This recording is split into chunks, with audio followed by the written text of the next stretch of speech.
doy mi experiencia, mi formación ha sido muy académica y siempre me he mantenido estudiando. Mi liderazgo no solamente se compone de los cargos que he ocupado, sino también es de cuánto he estudiado para ello.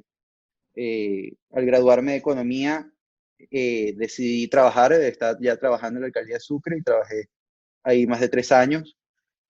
Y después hice una maestría en estudios políticos de gobierno y ahí decidí cuando la alcaldía de Sucre se tuvo que, bueno, se perdieron las gobernaciones a nivel nacional, aparte de un fraude que fue muy evidente y después se decidió no ir a elecciones de alcaldías en finales de 2017, yo me quedé en el aire y decidí que si no podía seguir trabajando en la gestión pública, yo quería seguir creciendo y ejerciendo mis roles de liderazgo.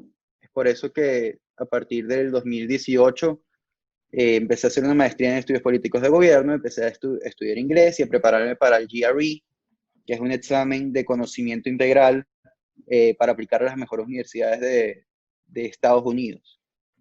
Fue una tarea muy difícil.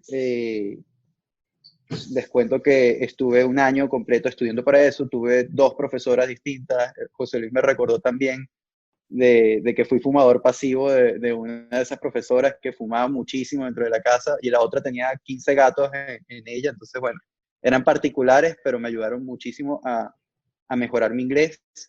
Estudiar por 6 meses para el GRE, viajar a Maracaibo para presentarlo y de igual forma tener que repetirlo porque no salí también la primera vez, tanto en el IELTS, que es el examen de inglés, ni tanto para el GRE.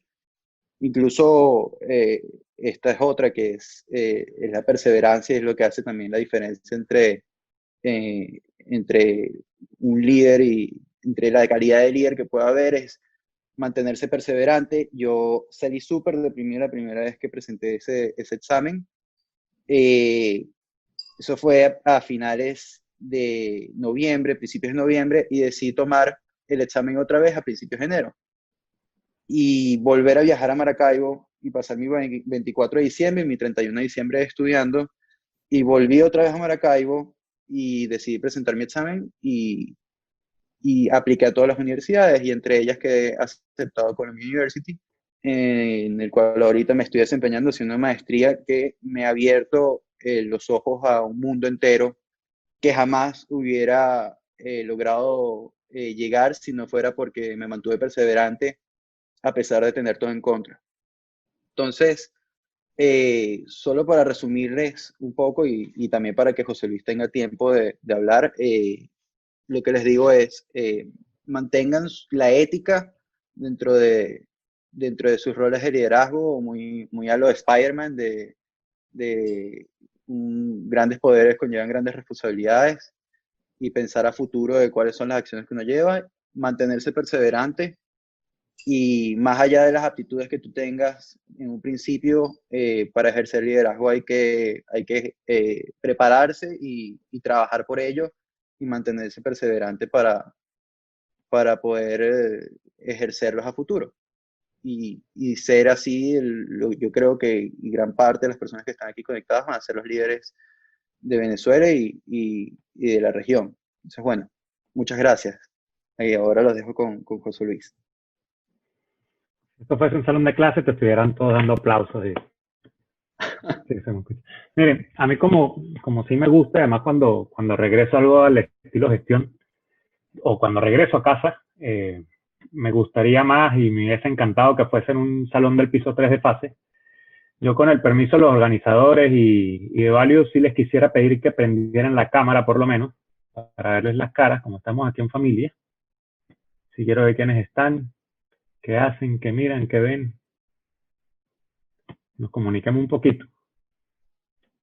Mauricio, Verónica, María, Manuel, Carla, Giancarlo, Laura, Gustavo, Pablo.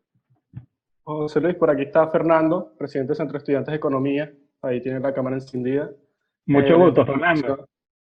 De miembro de gestión de economía. Dentro de la sesión también está Meribel, CEU del UCB, actual CEU. Mucho gusto, Creo que Miguel. no puede encender la cámara, pero está por acá. El gran Manuel Márquez. Manuel. Saludos, muchachos. Bien, vamos a arrancar con lo que nos toca. En verdad, para mí, me siento doblemente en casa porque, bueno, es gestión de economía, es Value, que también me dio la oportunidad de comenzar o de dar mis primeros cursos y talleres online. Pero además esto forma parte de algo, parte de un sueño, ¿no? Porque quizás desde que uno va pensando o va reflexionando en la vida, uno de los eventos que yo siempre me imaginé es, bueno, la primera vez que en gestión, ya después de graduado, mucho tiempo haberme ido a estar haciendo otras cosas, la primera vez que gestión me invitara a un evento de este tipo y no les puedo negar la emoción que eso me genera. Si me hubiese gustado, como les dije hace rato, que hubiese sido presencial, que hubiese sido en cualquier salón de piso 3, pero bueno, la tecnología y las circunstancias nos hacen innovar. Miren, sobre el tema del liderazgo, ¿no? Yo creo que ahí Jorge tocó varios puntos neurálgicos que son muy importantes que a nosotros lo llevemos, y es que el liderazgo no es solo que se hace, como lo dijo Jorge, y estoy 100% de acuerdo con él, sino que es una construcción interna, ¿no?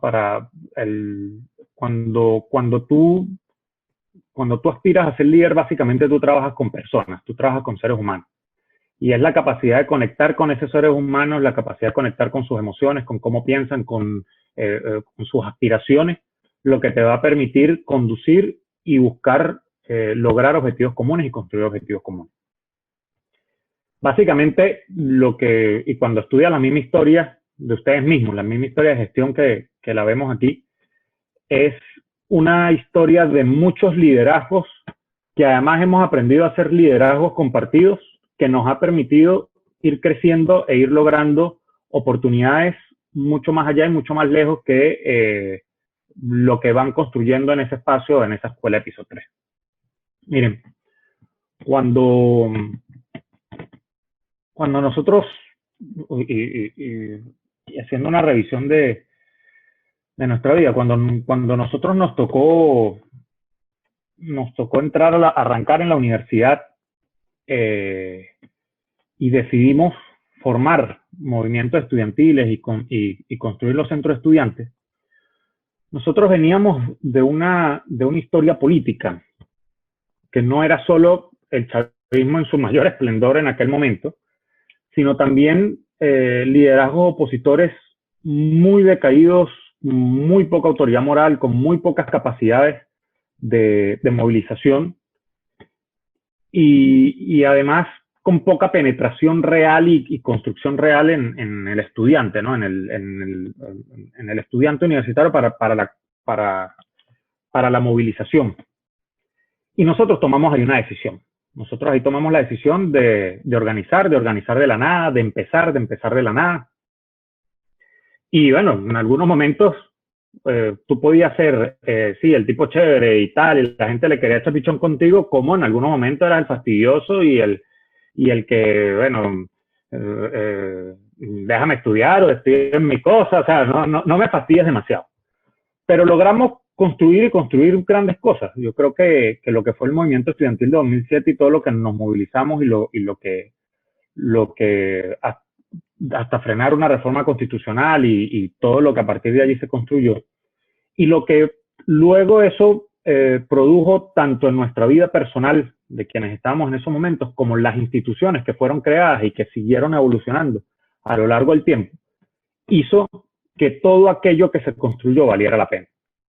Y hoy, tantos años después y después de mucha reflexión, a mí me gustaría enfocar toda esa construcción y esa construcción interna a través de un elemento que está siempre presente en la vida de todo ser humano y evidentemente en la vida de todo aquel que aspira a cualquier posición de liderazgo, y que es dolorosa y que es una de las cosas más difíciles de manejar, que es el error. Y cuando me refiero al error, me refiero tanto al error propio como al error ajeno. ¿Y a dónde voy con esto? Me imagino que todos conocen o conocieron al gran Pompeyo Márquez. Pompeyo Márquez, aparte de ser el abuelo de Jorge, fue un gran líder político venezolano, perteneció al Partido Comunista, estuvo en las guerrillas, luego vino la pacificación, participó en procesos electorales ya durante el sistema democrático y llegó a ser ministro en el último gobierno de Caldera, previo a la llegada de Chávez. Y recuerdo en la última visita que le hicimos a Pompeyo, por cierto, con Jorge, Pompeyo nos dijo, miren, lo único o la única manera de no cometer errores es no hacer nada. Y eso fue una frase que a mí me quedó, pero me quedó como esa, como que coño, estos viejos sí dicen vainas, pero te queda ahí rondando en la cabeza y le das vueltas y piensas. Entonces, eso que ya fue hace varios años, aquella visita a Pompeyo, ha sido uno de los elementos que me han llamado a tierra a mí para la reflexión, que he usado para la reflexión en muchas oportunidades. Porque es verdad, pero no solo que es verdad, es que el error en tu actividad política, en tu actividad de liderazgo diaria, está y va a estar presente. Y el cómo lidiar con él va a marcar la diferencia en que puedas avanzar o te quedes en el aparato, te quedes detenido. Y ahí yo quiero poner el ejemplo de Jorge, de algo que pudiera parecer, que pareciera no tener la importancia que tiene, pero es Jorge con su último examen, el GRE, previo a presentar el siguiente examen para poder aplicar a las universidades. Y es bueno, Jorge tenía 6 meses estudiando, hizo todo lo que podía hacer, se preparó todas las formas que se podía preparar, hizo todo lo mejor posible, fue a presentar su examen y salió mal, lo raspó. O sea, Luis hubiese metido esa nota para aplicar a las universidades y estuviese ahorita en Caracas, ¿no? Pero Jorge agarró y dijo, no, ya un momentico, o sea, ¿tengo oportunidad de volver a presentar? Sí. ¿Puedo volver a aplicar? Sí. Ah, bueno, entonces el tipo agarró, se volvió a inscribir, se preparó más, le tocó viajar en Año Nuevo, hacer un sacrificio adicional, volvió a presentar su examen y pudo lograr su objetivo.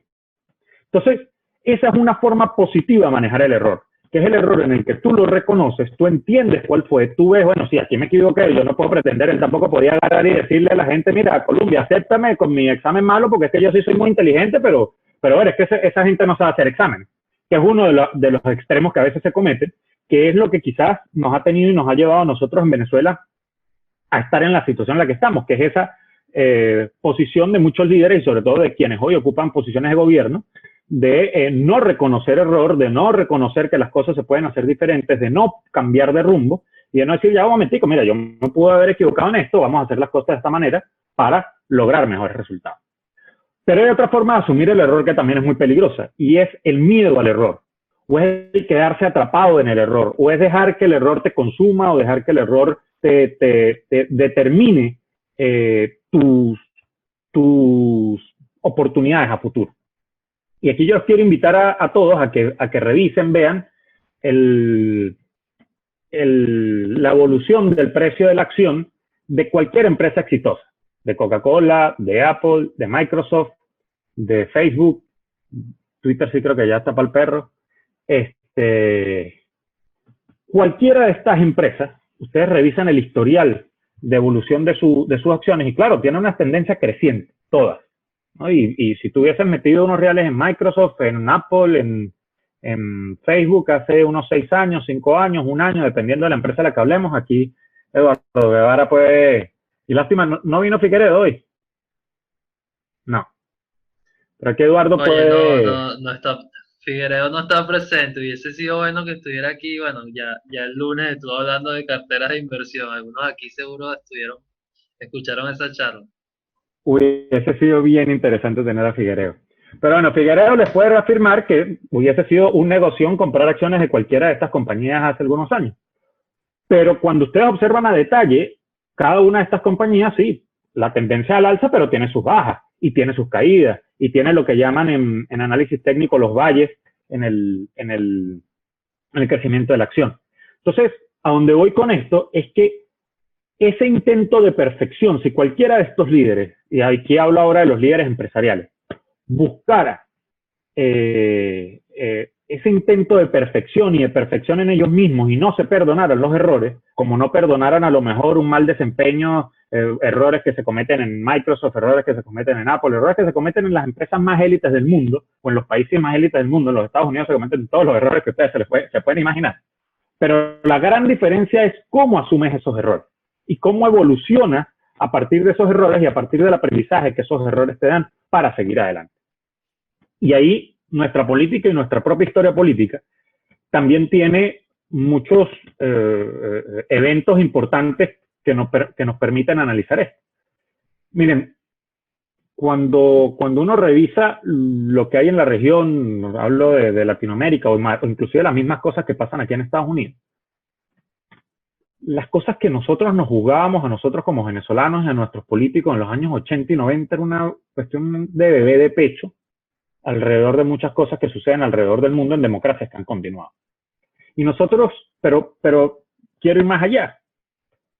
Inclusive que el gran error y los grandes errores se cometieron quizá en la última década, y aquí pudiéramos discutir de historia económica de Venezuela un rato, pero por lo menos a mi entender mi gran error, o para mi entender el gran error se comete entre la segunda década de los 70 y toda la década de los 80, justamente tirando la arruga por no ir a atajar el error cometido en la segunda década de los 70, el primer gobierno de Carlos Andrés.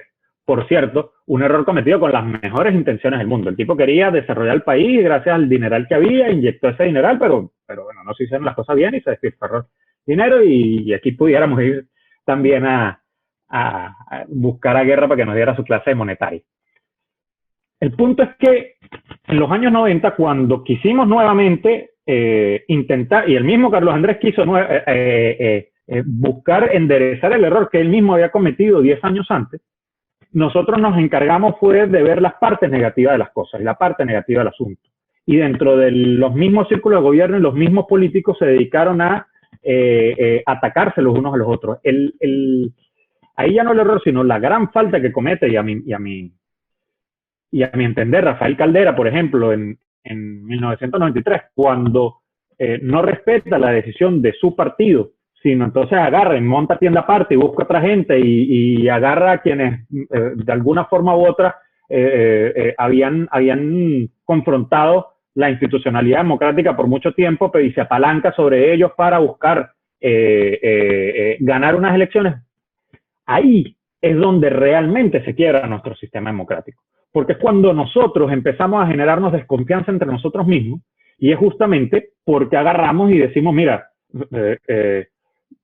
empezamos a ver cualquier problemita, cualquier error, cualquier caída que tenga nuestro adversario para atacarlo, para decirle que es corrupto, para decirle que es malo, para decirle que no quiere el país, para decirle que es una patria, para decirle que es un enemigo del pueblo. Y ahí es justamente, y esas son las cosas que aprovechan las autocracias para romper los sistemas democráticos y someter al resto de la población. De ahí en adelante, bueno, pasaron esos 5 años, vino Chávez, y justamente en la misma confrontación con Chávez seguimos justamente en el problema de no saber llevar los errores y buscando esa perfección que no era tal. Entonces, ante cualquier error que cometiera cualquier líder de momento, entonces devorábamos al líder de momento y ese era malo, y entonces entre nosotros nos tenemos desconfianza, y entonces este tipo no sirve y tú tampoco sirves. Y en esa dinámica lo que hacemos es generar una cantidad de desconfianza entre nosotros que no nos permiten poder trabajar en equipo, construir equipos y construir proyectos colectivos. Así como lo hacemos hacia afuera, muchas veces también lo hacemos porque lo hacemos hacia adentro. Y es en la medida en la que nosotros nos convertimos en personas que juzgamos a los demás y vemos cualquier caída de los demás para decir yo no voy a hacer de esta manera, y estigmatizamos a la gente y ya le ponemos etiquetas a las personas, verga, va a llegar el momento en el que nosotros en su situación podemos cometer o podemos tomar las mismas decisiones o cometer exactamente los mismos errores que habíamos criticado cuando la otra persona es la que estaba en esa situación. Y eso nos puede a nosotros hacer entrar en situaciones bien complejas con nosotros mismos. Y entonces aquí pueden pasar como lo que habíamos descrito anteriormente, que es simplemente ser caretabla al estilo Ricardo Sánchez. Esto nunca sucedió, lo que yo dije antes no existía, yo ahora hago esto, y soy caretable, hermano, y voy para adelante, y si hoy dije una cosa, mañana digo otra, y no le paro, y para adelante. Bueno, eso es una forma de hacer las cosas. ¿Te puede funcionar de manera personal en el corto plazo? Sí. ¿Te puede funcionar en el largo plazo para construir liderazgos colectivos, para transformar el país, para que tus ideales se lleven a cabo, para construir grandes empresas que trasciendan, que hagan cosas importantes, que te hagan decir cuando tengas 80 años y ya sin vista y hablando con tu nieto como Pompeyo en aquella oportunidad de decir, verga, me siento orgulloso de lo que he hecho? Esa actitud de Ricardo Sánchez estoy seguro que no se lo va a permitir. Entonces, a donde voy con esto es, bueno, ahí hay un extremo de cómo asumir los errores o de cómo llevar los errores, que lo que va a hacer es llevarte a seguirlos cometiendo o a ser simplemente una persona, lo que en psicología llaman una persona psicópata, pues personas que no tienen conexión, no tienen empatía alguna con lo que sucede en el mundo. Por otro lado, puedes tener otras personas que quieren lo mejor y que quieren hacer las cosas lo mejor posible y que se exigen una perfección porque agarran, claro, como etiquetan a todo el mundo, etcétera. Entonces se quieren creer mejores o a veces nos queremos creer, porque ahí tenemos que involucrarnos todos, mejores que los demás y mejores que el bien y el mal y mejores que todos. Y pues vamos a cometer errores porque no hay forma de no cometerlos. Entonces cuando los cometamos vamos a agarrar y nos vamos a sentir mal y eso nos va a detener. Entonces, aquí yo quiero volverlo a agarrar porque es justamente, y es una pieza fundamental para trascender en el liderazgo, que el liderazgo no es otra cosa que seguir haciendo cosas y lograr que la gente te acompañe a hacer cosas y hacer cosas nuevas. O sea, el liderazgo de gestión es Fernando en su momento agarró y siguió un trabajo que se venía haciendo y él empezó a hacer más cosas y empezó con sus torneos deportivos y empezó y siguieron haciendo con todo el equipo, siguieron haciendo charlas, foros, etcétera. Hoy en día Ricardo entonces también se montó en hacer todas estas cosas y eso los van convirtiendo en líderes. O sea, y lo bonito de esa formación en el centro de estudiantes y de esa formación en la universidad es que ahí nadie le debe nada a nadie. Entonces, ahí no hay liderazgos clientelares. O sea, aquí nadie, en el caso de ustedes, lo que hay es amistad, lo que hay es reconocimiento, hay reconocimiento al otro.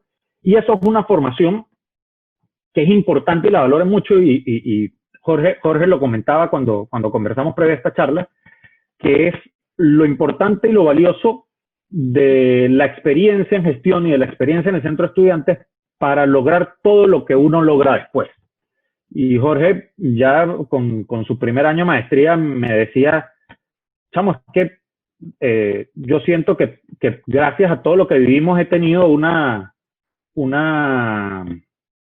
experiencia que muchos de mis compañeros, quizás algunos de ellos con mayor trayectoria académica o con currículos con nombres más rimbombantes han tenido, pero no han tenido la experiencia que tuvo Jorge de tener que salvar un tipo que además era su enemigo, que además seguramente si hubiese sido al revés lo hubiese linchado, pero que él agarró y dijo, mira, mis valores y mis principios son otros y yo voy a proteger a este tipo porque independientemente de las consecuencias que eso pueda tener conmigo.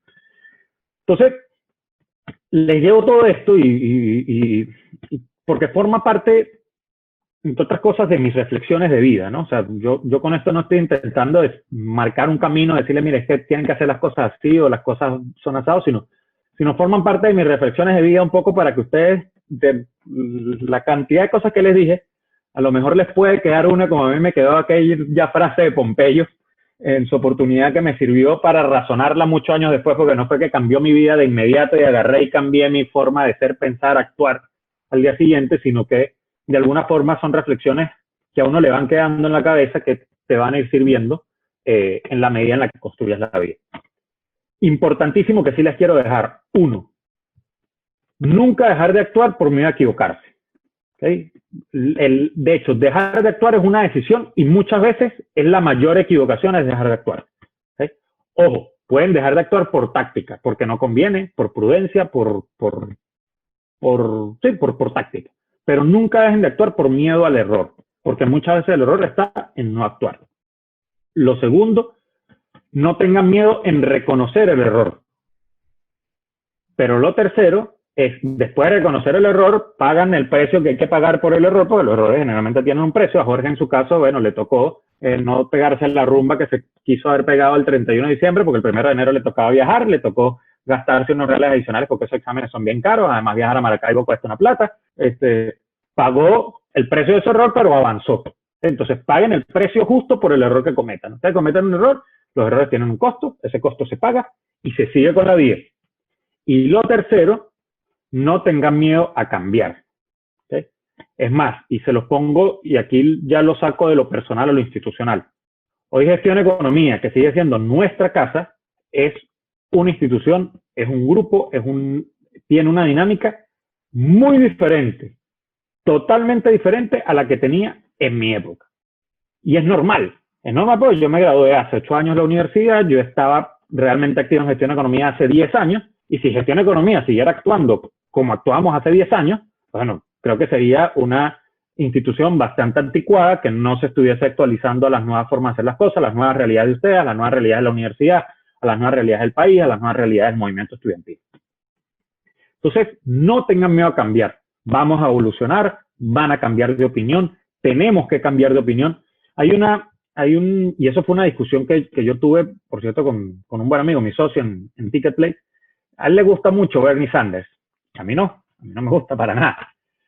Y en una discusión sobre el tipo, una de las cosas con las que él lo defendía, y con esto quiero acabar la ponencia para ver las preguntas, él defendía a Bernie Sanders diciendo que admirable que era un tipo que defiende lo mismo que defendía hace 40 años.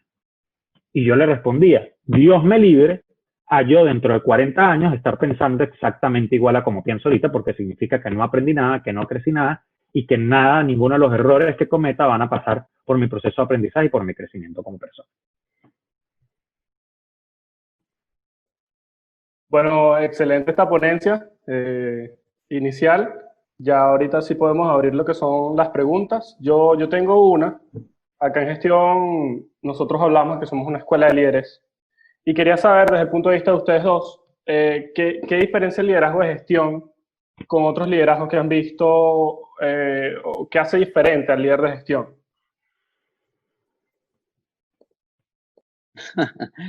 Miren, primero, el líder de gestión, o sea, el liderazgo de gestión, y yo lo he visto también, no solamente con otros grupos en la universidad, sino también en otros espacios en los que he estado, primero que es muy abierto. Yo creo que no se centra en una sola persona.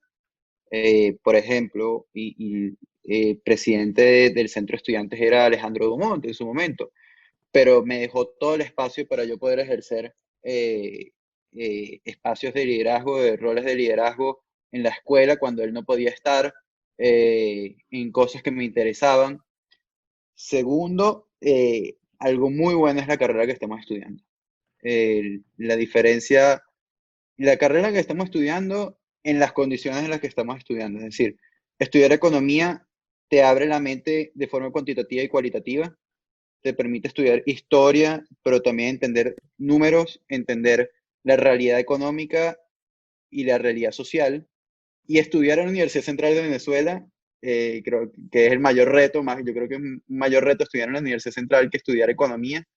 Te permite tener una piel de cocodrilo y bandearte en un espacio que en otro lugar no tuvieras. Y como decía José Luis, he llegado, estoy en una universidad de 400 personas por año, son 800 personas, de 60 nacionalidades, y, y las experiencias que nosotros vivimos en la Universidad Central de Venezuela y que hemos vivido como economistas y como parte de una institución como Gestión de Economía, nos diferencia de muchas personas, nos diferencia de muchos liderazgos, porque entendemos lo social, entendemos lo económico, entendemos lo político y somos resilientes y entendemos superar adversidades y no nos quedamos en una respuesta, por ejemplo, un no de una directora de la escuela o de otra persona. No sé si el Gocho quiere complementar. Sí, yo Yo lo que quiero es reforzar una idea que diste, que es la del liderazgo colectivo, ¿no? Yo creo que eso es importantísimo en gestión y creo que así nacimos cuando yo me voy a convertir en un historiador de gestión. Tengo rato afuera, pero los he seguido y los he visto. Y hay liderazgo colectivo. O sea, en todo momento, en cada generación, la generación tuya, Jorge, fue una generación de mucho liderazgo colectivo, que además le tocó muy duro, pues fueron 3 años, pasó la elección de Chávez en el medio, la de Chávez Capriles, fue una época bien dura. Después de eso, por diferentes razones, perdimos el centro, fue la única vez que perdimos. La actitud con la que ese grupo que perdió el centro asumió la recuperación fue magistral. Lejos de, aquí inclusive se puede volver a tocar el tema de asumir el error, lejos de sentir que es que no servían para nada o que se acabó todo, que no entendieron que era parte de un proceso y se montaron a que la siguiente generación pudiera ganar sus elecciones y fueron claves para eso. Y ahí hay que reconocer, bueno, de hecho, hasta esta última elección, Daniel Teixeira, que fue el candidato en esa oportunidad, fue el negociador por Medivel y los resultados no pudieron haber sido mejores, ¿no? Entonces eso, o sea, yo creo que es un tema de trabajo colectivo, de liderazgo colectivo, que nos forma muchísimo como seres humanos. Y el hecho de que se entienda la dinámica nuestra no es una dinámica clientelar, aquí nadie es porque, aquí nadie necesita a nadie en términos de que dámelo o sea, que te pido algo para que estés en tal lugar, o sino lo hacemos porque somos un equipo, porque somos amigos y porque aprendemos a hacer las cosas eh, por el bien común y por amistad. Bueno, acá tenemos a Fernando comentando, cuenten su mejor experiencia dentro de la UCB. Ok. No sé, una corta, igual tenemos un poquito de tiempo. Wow. No, yo creo que ya conté una. La otra creo que capaz no fue la mejor, pero sí fue el gran aprendizaje también. Fue el día de las elecciones en 2011. Fue un día terrible. Creo que terminaron las elecciones tardísimo. El insumo crítico, que era el equipo que teníamos en contra, retrasó las elecciones hasta muy, muy tarde. Ese día, cuando estamos saliendo con las cajas, en ese momento las cajas se llevan al aula magna. Se está quemando una moto al lado del redondo. Vimos personas corriendo con fusiles en tierra de nadie. Y decidimos entrar en la universidad, en la facultad de nuevo. Nos lanzaron una bomba lacrimógena dentro de la universidad, dentro de la facultad. Tuvimos que salir corriendo hasta piso 8. Nos escondimos en un salón. Un momento muy tenso. La gente sí se asomaba, habían tiros, etc. Ana Blanco, Catarina Banco y no me acuerdo cuál otra profesora salieron caminando y le pasaron al lado a la gente armada y no pasó, o sea, y muy regias pasaron al lado de ella. Y al final nos evacuaron los bomberos y lo más cómico de ese día es que cuando salimos nos hicieron atravesar a través del estadio universitario y ustedes ven todo ese desastre, que el caos que está ocurriendo en la universidad, y en el estadio universitario había un concierto evangélico y la gente estaba celebrando y estaba tranquila y nosotros oliendo bomba lacrimógena, casi que sentimos que pudimos haber muerto y bueno, al lado había un concierto evangélico de lo más normal. Entonces, bueno, esas son las cosas que pasan en la Universidad Central de Venezuela que siempre me recuerdo. Ahorita, José Luis. Estaba tratando de hacer memoria, pero la verdad, mis 5 años, o sea, yo les tengo que confesar que yo me gradué de la universidad solo porque ya me tocaba graduarme. O sea, ya me han pasado los 5 años, ya me pasado las materias, ya defendí la tesis, no podía hacer más nada, no podía meter más materias, y había criticado tanto a la gente que se quedaba en la universidad 10 años que dije, coño, yo tengo que salirme a los 5 y me toca ya se me acabó el tiempo, pero de verdad me encantó, o sea, la experiencia en líneas generales, el día a día, brutal, o sea, cuando los procesos de inscripción, como los fuimos organizando, eran brutales, el estar todo el día en la universidad, nosotros pasamos todo el día en la universidad, era genial para nosotros. Además el centro de estudiantes además el de economía se presta mucho porque está en la planta de Pase, entonces ese era nuestro centro social por excelencia, es gigante. Evidentemente la alegría el día que gané que ganamos la presidencia del centro de estudiantes creo que cada elección fue muy bonita, porque cada elección dejó resultados, dejó buenos resultados, pero además es importante, fueron siempre victorias parciales, ¿no? Ganar, como siempre competíamos en varios sitios, ganábamos, generalmente el centro de estudiantes lo ganamos siempre, perdíamos cosas afuera, el año que, otro año ganábamos cosas afuera, o el año que se perdió el centro fue un año muy duro, pero ese día, esa reunión inclusive del año que se perdió el centro, yo ya estaba afuera, pero pues fui. Y los acompañé. Fue muy bonita inclusive esa reunión. Cuando ganamos por primera vez el Consejo Universitario fue también genial, que fue el año de la generación de Jorge en el Centro de Estudiantes. Entonces sí, fueron muchos momentos muy bonitos. Ah, no, fue un año antes, perdón Jorge, me equivoqué. Fueron muchos momentos muy bonitos. Que pudiera pasar toda la tarde aquí echándoles cuentos y anécdotas. Es más, no me toquen esa tecla porque me pongo fastidioso, voy y busco un wiki y empiezo a echarles cuentos y anécdotas de los 5 años en la universidad. Bueno, acá tenemos una pregunta. Increíble actividad. Me gustaría preguntarles cuál fue su mayor reto como movimiento estudiantil en su momento. De Paola Carrasco la pregunta. ¿Tienen algo de tiempo de pensar? José Luis.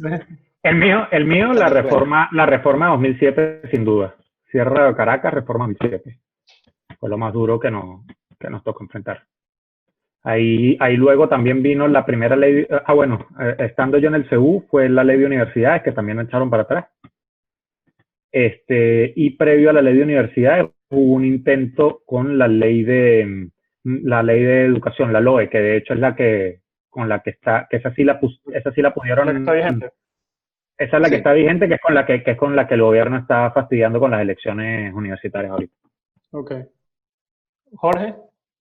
Mira, bueno, me tocó vivir 2014 muy de cerca y creo que después me tocó el 2015, entonces el 2014 muy rudo, al final caímos en un loop, en un ciclo en el cual cada vez que marchábamos metían presos estudiantes, entonces salíamos a marchar para exigir que liberaran a los estudiantes, pero metían más gente presa y mataban a personas, entonces bueno, la decisión de qué hacer en ese momento fue muy ruda, además porque había muchas presiones de muchos lados para incrementarlo y otras personas para disminuirlo. Entonces, bueno, llegar a eso fue muy difícil y en 2015, qué hacer el 12 de febrero también fue muy difícil porque nosotros ya estamos pensando que otra vida de un estudiante muerto en la calle en nuestras manos era muy difícil de tomar la decisión. Entonces, bueno, cómo enfrentar eso y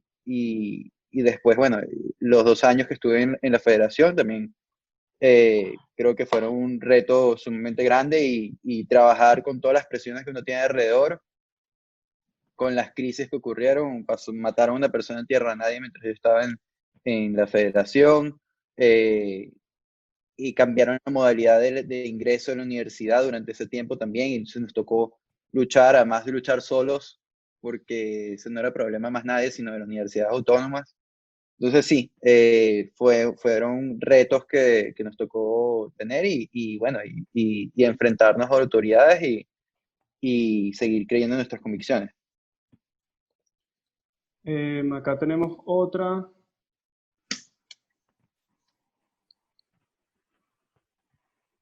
Quería preguntarle a Jorge cómo se ha sentido estudiando afuera y qué aprendizaje ha tenido de una experiencia como esa. Saludos a todos. Este es de Valeria Rondón de Sousa, miembro de gestión. Vale, excelente. Creo que la podemos conectar también con la de Pablo, que dice como líderes venezolanos en el extranjero, ven posible cambiar la situación desde adentro, sino más fructífero los esfuerzos externos en colectivo. Mira, ser estudiante afuera, a ver, es muy reconfortante tener una oportunidad de estudiar afuera y se lo recomiendo absolutamente a todos los que están aquí. Conlleva mucho sacrificio, mucho esfuerzo, como les comenté, es costoso, Yo por suerte tuve la oportunidad de tener una beca, no todo el mundo la tiene, tuve que esforzarme muchísimo. José Luis también se ha esforzado increíblemente y quedó en una de las mejores universidades del país.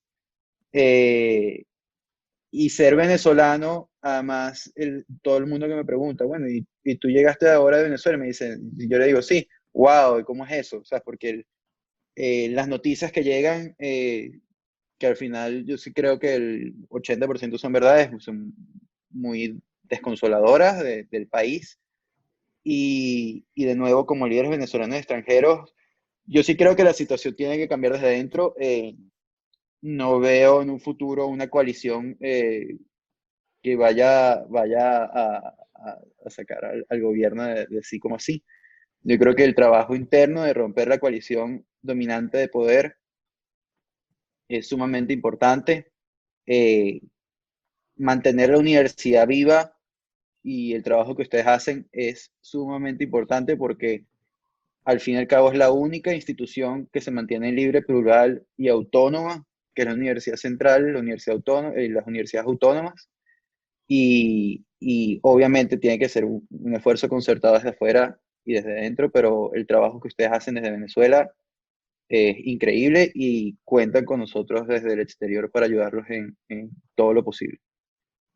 Sí.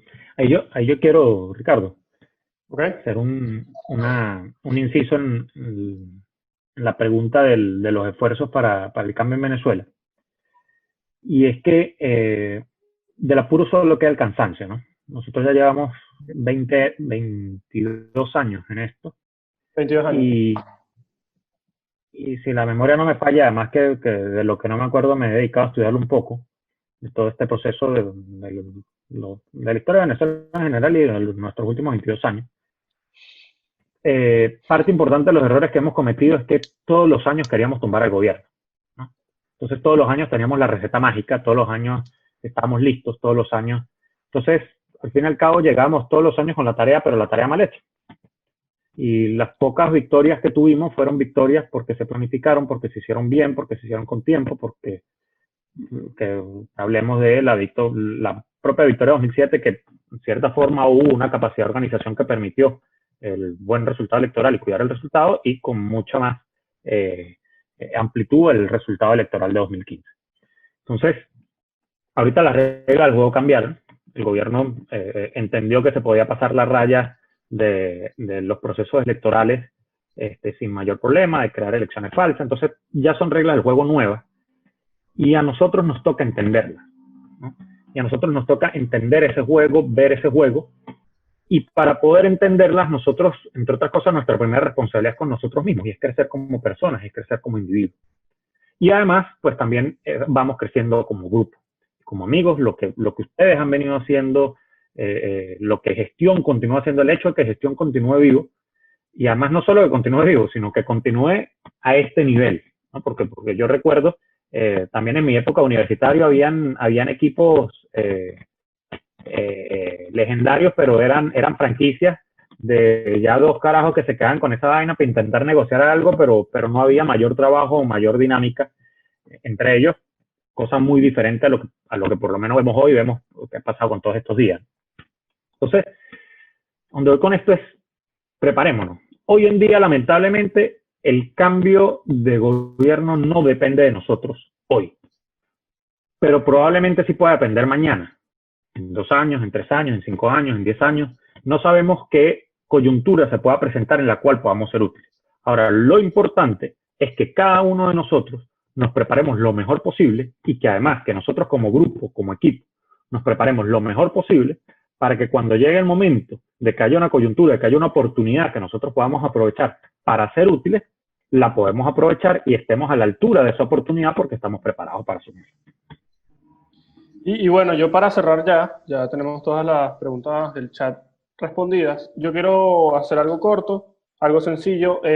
2 herramientas de un líder, pueden ser de ustedes o que ustedes consideren en general, y 2, por decirlo así, dos problemas, dos herramientas para luchar esos problemas, como por ejemplo, puedo mencionar uno, la apatía. Nosotros ahorita en el movimiento estudiantil o en la universidad tenemos que luchar con una apatía, no la puedo comparar con la que lucharon ustedes cuando estaba el chavismo a flor, muy, muy arraigado en la universidad, pero sí tenemos que luchar cada día, cuando estamos en clases presenciales también, contra esa apatía. Y quería escucharlo de ustedes, dos herramientas y dos problemas que tiene que solucionar el líder.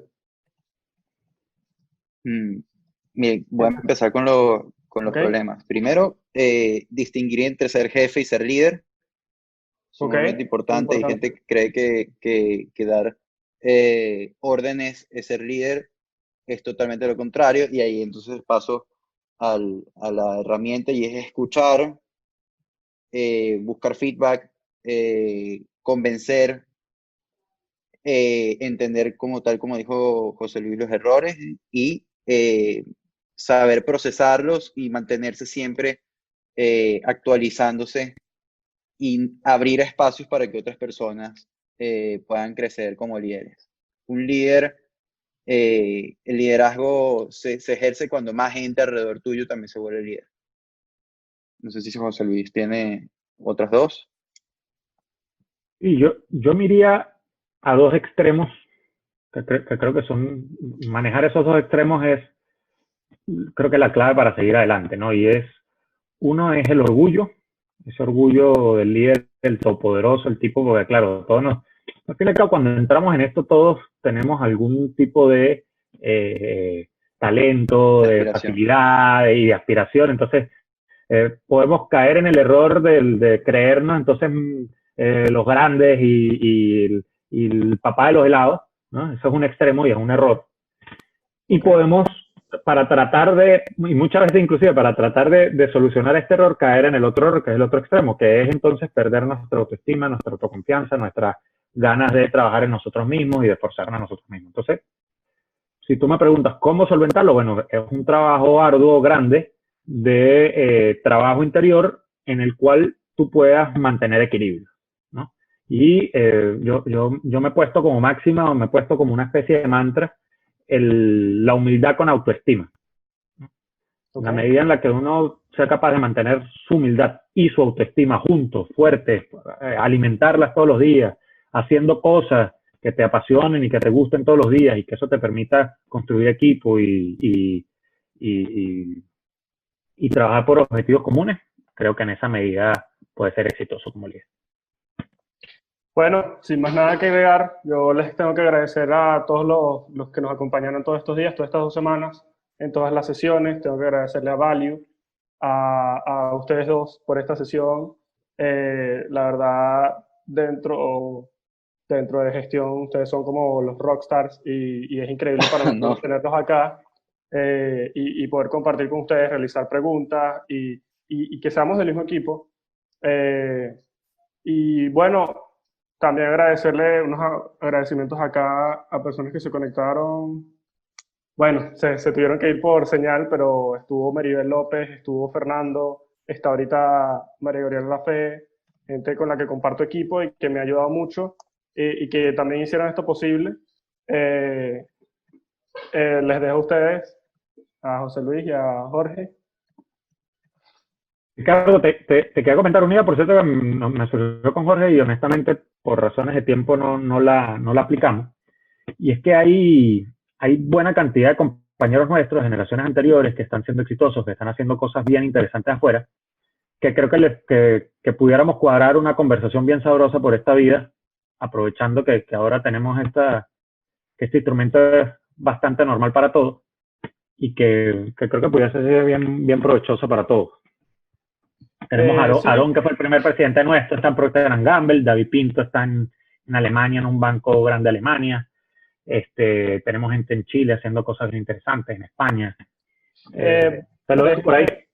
Déjenme organizar una reunión con la estructura interna, una reunión bien nutrida donde podamos compartir ideas y bueno, seguir dejando en alto, porque no solamente que lo decimos, lo que somos una escuela de líderes, sino que de verdad hay hechos y hay personas que lo confirman.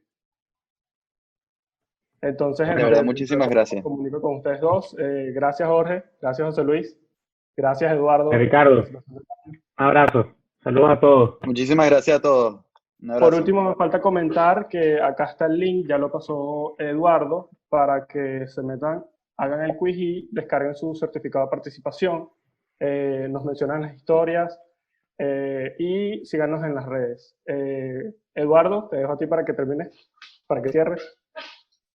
No, bueno, mira, espero ser invitado a esas charlas que están cuadrando desde ya, ¿viste? Las organizas, Tremenda, mano. mira, tremenda charla, tremendas experiencias, Jorge, José Luis, y bueno, Ricardo y todo el equipo de gestión, al parecer todos viven una misma línea de experiencias increíbles. Me llevo muchas enseñanzas de lo que hablaron, en especial, bueno, que un líder no nace, sino que también puede hacerse, que tienen que aprender de sus errores. Creo que una manera de hacerse, de crear de ir precisamente haciendo que el líder que todos llevamos por dentro crezca, es darse cuenta de que uno puede aplicar el liderazgo en los momentos pequeños también, así sea al entrar en la universidad en un equipo de trabajo, de algún taller, alguna tarea que les manden en la propia casa con la familia. Entonces ir cosechando el líder que uno lleva adentro. Y bueno, otra cosa que también añadiría a todo esto es que un líder también sabe ver cuándo en determinados momentos tiene que dejar de un lado ese rol de liderazgo y ser seguidor para que los proyectos y los objetivos se cumplan.